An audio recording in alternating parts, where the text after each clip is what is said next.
Cricketer കൂടെ ഞാൻ question ചോദിക്കുകയാണ്. നിങ്ങളെല്ലാം വാച്ച് ചെയ്യുന്നുണ്ടായിരിക്കും. IPL ഒരു ഫേവറേറ്റ് ടീം ഉണ്ടെങ്കിൽ അത് ചാക്കോച്ചൻ്റെ എപ്പോഴും കൂടെ നിൽക്കുന്നത്. എപ്പോഴും കൂടെ നിൽക്കുന്നത് CSK ഒരു സോഫ്റ്റ് കോർണർ ഉണ്ട്.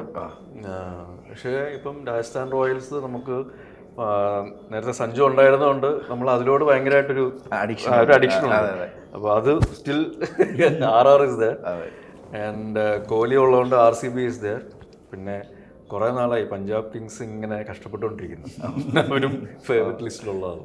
RR ഇപ്പം സൂര്യവംശം ഉള്ളതുകൊണ്ട് ഇന്നലത്തെയൊക്കെ കളി ഒരു രക്ഷയില്ലാട്ടാ.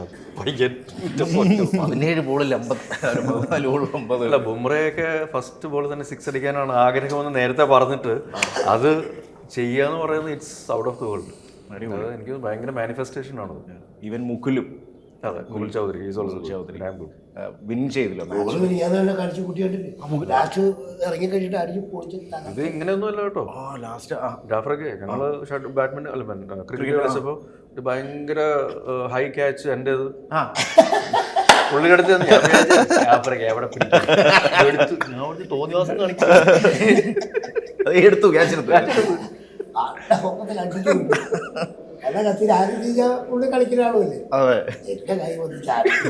അപ്രീസിയേഷൻ കിട്ടുന്നത് എപ്പോഴും വളരെ സന്തോഷമായിട്ടുള്ളൊരു കാര്യമാണ്. അതിപ്പം ആക്ടേഴ്സിൻ്റെ കയ്യിൽ നിന്നാണെങ്കിലും ക്രൗഡിൻ്റെ വോട്ടവർ. അപ്പം അങ്ങനെ എനിക്കൊന്ന് അനശ്വരയൊക്കെ പറഞ്ഞിട്ടുണ്ട്, one of the personal favourite ആക്ടറാണ് എനിക്ക് സജിൻ എന്നുള്ളത്. It's a very good thing അല്ലേ. അതുപോലെ എനിക്ക് തോന്നുന്നു ആവേശമൊക്കെ കഴിഞ്ഞ സമയത്ത് എങ്ങനെയൊക്കെയോ ഈ ചെറിയ കുട്ടീസ് പിള്ളേർ സജിനെ വിളിച്ചിട്ട് ചേട്ടാ ബജറ്റല്ലേ സംസാരിക്കുമോ എന്നൊക്കെ പറഞ്ഞു. അത് ഒരു ഭയങ്കര ഡിഫറെൻറ്റ് എക്സ്പീരിയൻസ് ആണ്. അതിലെ ഒരു ഏതെങ്കിലും 1-2 കോൾസിനെ പറ്റി ഒന്ന് പറയാൻ പറ്റുമോ? ബ്രോ, ഇപ്പോഴും പിള്ളേർക്കൊക്കെ ഈ പറഞ്ഞ പോലെ ചെറിയ മറ്റേ TV വെച്ചു കൊടുത്തിട്ടാണ് മറ്റേ പിള്ളേരൊക്കെ വെറുതെ ഫ്രീ ആയിട്ടിരിക്കുമ്പോൾ ഇപ്പോൾ ഈ കുട്ടി TV അതുപോലെ തന്നെ കൊച്ചു TV ഒക്കെ ഉണ്ട്. അപ്പോൾ അതൊക്കെ കാണിക്കുന്നതിന് പകരം ഇപ്പോഴും ആവേശമൊക്കെ വെച്ച് കൊടുത്തിട്ട് കാണിക്കുന്നുണ്ട്. ഇപ്പോഴും വിളിക്കാം, ഇടയ്ക്കൊക്കെ പിള്ളേർ ഇതേപോലെ വിളിക്കും നൈറ്റ് ഒക്കെ ആയിട്ട് സമയമൊക്കെ ആയിട്ട് മറ്റേ ഫോൺ വിളിച്ചിട്ട് ഹലോ അമ്പാൻ വിളിക്കാറുണ്ട്. അതുകൊണ്ട് പിള്ളേരാണ് കൂടുതൽ ഫാൻസ് അമ്പാനെ. നേരിട്ട് കാണിക്കുമ്പോൾ നമ്മളെന്ന് പറയുമോ ഇതാണ് അമ്പാൻ എന്ന് പറയും, ഇതൊന്നല്ല അമ്പാൻ. അതായത് അതില് മീശ ഗെറ്റപ്പ് ബനിയനൊക്കെ വ്യത്യാസമുണ്ടല്ലോ അവർക്ക് ആ കോസ്റ്റ്യൂമില്. അതാണ്. പിന്നെ അത് കഴിഞ്ഞ് പല സിനിമയ്ക്കും വെയിറ്റ് കുറച്ചു കൂട്ടി. അങ്ങനെ ഒരു ഇതുണ്ട്. എന്നാലും പിള്ളേരൊക്കെ ഇപ്പോഴും വിളിക്കാറുണ്ട്. ഇത് പറഞ്ഞപ്പോഴേ ചാക്കോച്ചന്റെ ചാക്കോച്ചനെ പറഞ്ഞിട്ടുണ്ട് വീട്ടിൽ മറ്റേ ഈ സാധാരണ ആൾക്കാർ പറയുമല്ലോ കെട്ടുകണക്കിന് ലെറ്റർ വരുന്നത്, കെട്ടല്ല പറ്റി ചാക്കിലാണ് പൊതിഞ്ഞു കൊണ്ടുവന്നെന്നുള്ളത്. അത് വലിയൊരു നല്ലൊരു കാര്യമാണല്ലോ. നമുക്ക് അത്രയും റെസ്പെക്റ്റും നമുക്ക് അത്രയും ഫാൻസും എല്ലാവരും ഹാപ്പിനെസ് കിട്ടും. അവനോട് വലുതാവുമ്പോ ആരാണെന്ന് വെച്ചാൽ അമ്പാനാണെന്ന് അല്ല, കോമ്പിനേഷൻ വൈഫിന്റെ അമ്മ ഉണ്ടായിരുന്നു.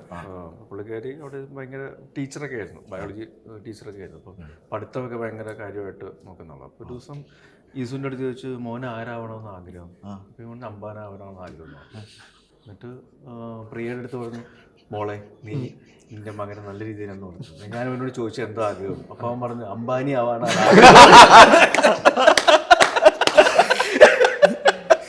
അപ്പോൾ പ്രിയ അവൻ എങ്ങനെ പറഞ്ഞത് നീ പറഞ്ഞത് നിനക്ക് അംബാനി അവന് അമ്പാൻ. അപ്പൊ പ്രിയ അമ്മ അങ്ങനെ തന്നെ അങ്ങനെ തന്നെ ഓക്കെ. അതൊക്കെ ഉണ്ടായിട്ടുണ്ട്. എല്ലാവരും ഭയങ്കര ഇൻഫ്ലുവൻസ് ചെയ്യുന്ന ഒരു ക്യാരക്ടർ ഉണ്ടല്ലോ. ആ പവർഫുൾ പരിപാടി 2 വർഷമായി. 2 years സെലിബ്രേഷൻ റിലീസായിട്ട് പടം.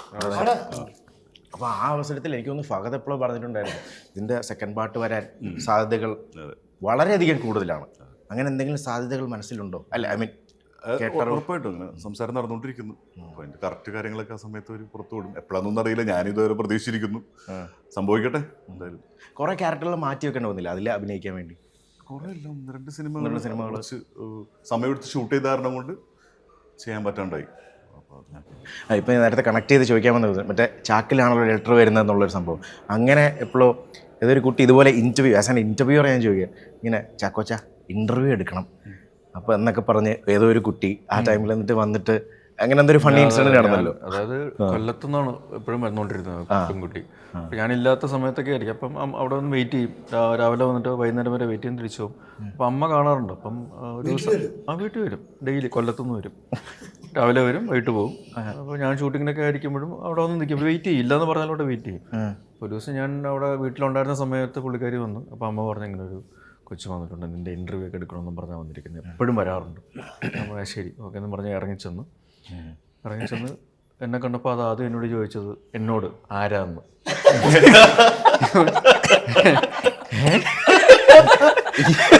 അത് ഏത് പടത്തിന്റെ ലുക്കിലായിരുന്നു? അന്നും ഗെറ്റപ്പ് ചേഞ്ച് ഒന്നുമില്ലല്ലോ, ഒറ്റപ്പെടുത്തത്തിൽ പോയിക്കൊണ്ടിരിക്കുകയാണ്. അപ്പൊ എൻ്റെ അടുത്ത് വന്നിട്ട് സമ്മതിക്കണം, അല്ല ഇന്റർവ്യൂ അതെ ആരാ നല്ല കിളി പോയ ഐറ്റം ആയിരുന്നു തോന്നുന്നു. എന്തോ ഒരു പ്രശ്നമുള്ള ചെറിയൊരു പ്രശ്നം, അങ്ങനെ എന്തോ ഒരു ദുരൂഹത ഉണ്ടായിരുന്നു. ഇതുപോലെ ഒരു ദുരൂഹതയുണ്ട്. നാശക്കല്ലേ, നാശക്കറിയ സമത് ഇവിടെ ഈ രാജീവ് ഗാന്ധി ഇൻഡോർ സ്റ്റേഡിയത്തില് ഒരു ഗാനമേള നടക്കുക നാശക്കല്. അപ്പൊ അവിടെ ഒരു ഹിന്ദു ഭക്തിഗാനം പാടണം. അവരുടെ എന്തോ ഒരു പരിപാടിയായിരുന്നു. അപ്പൊ നാശക്ക അവിടെ നിന്ന് വിളിച്ചാൽ നീ അവിടെ ഉണ്ടാന്ന് ചോദിച്ചു. ഞാൻ എന്നെ ഒരാളെ ഇവിടെ ഒരു അത് പെട്ടെന്ന് വിളിച്ചു. ഞാനവിടെ പള്ളിക്കെട്ട് പറഞ്ഞതാണ്. ഞാൻ വിളിച്ചിരുന്നപ്പം ഈ സമതന്റെ കല്യാണം കഴിഞ്ഞിരുന്നു. അപ്പൊ ആ കല്യാണത്തിന് ഞാൻ പോയിട്ടില്ല.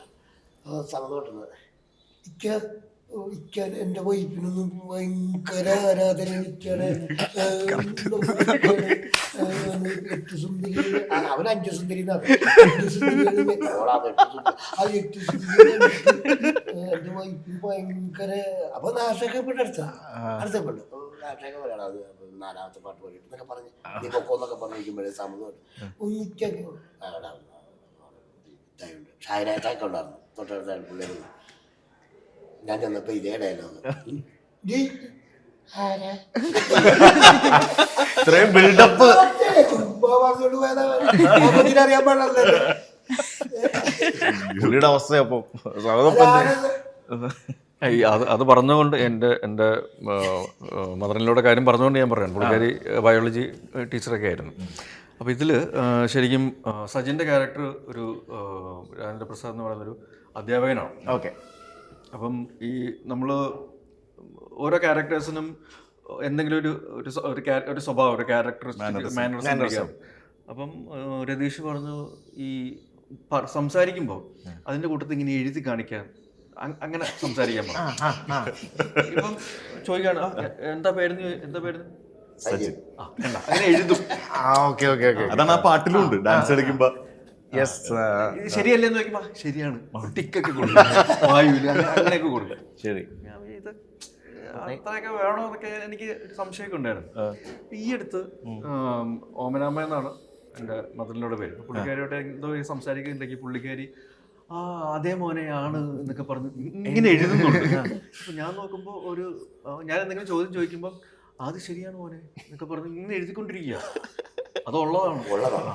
ഞാൻ കണ്ടിട്ടുണ്ട് ചിലർക്ക് ആ മനസ്സുണ്ട്.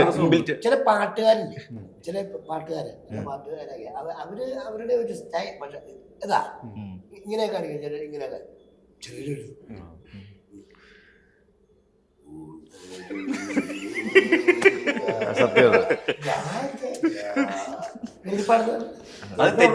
തെറ്റിയ പ്രശ്നമാവും. ഇത് ആക്ച്വലി മറ്റേ അധ്യാപകന്മാര് ബോർഡിൽ എഴുതിയിട്ട് പഠിപ്പിക്കില്ലേ, അതാണ് അതിന്റെ അതെ അതെ ആ ഒരു ട്രീറ്റ് അല്ലേ. അങ്ങനെ ഇതില് പുള്ളി ഭക്ഷണം പുള്ളി ഭക്ഷണം കഴിച്ചുകൊണ്ടിരിക്കുന്ന സമയത്ത് വർത്താനം പറയുമ്പോൾ പാത്രത്തിൽ എഴുതും. അങ്ങനെയൊക്കെയുള്ള ചോറിൽ. അതെ അതെ ചോറ് അപ്പൊ ഇങ്ങനെയാണല്ലോ എന്നുകൊണ്ട് ചോറ് എഴുതും.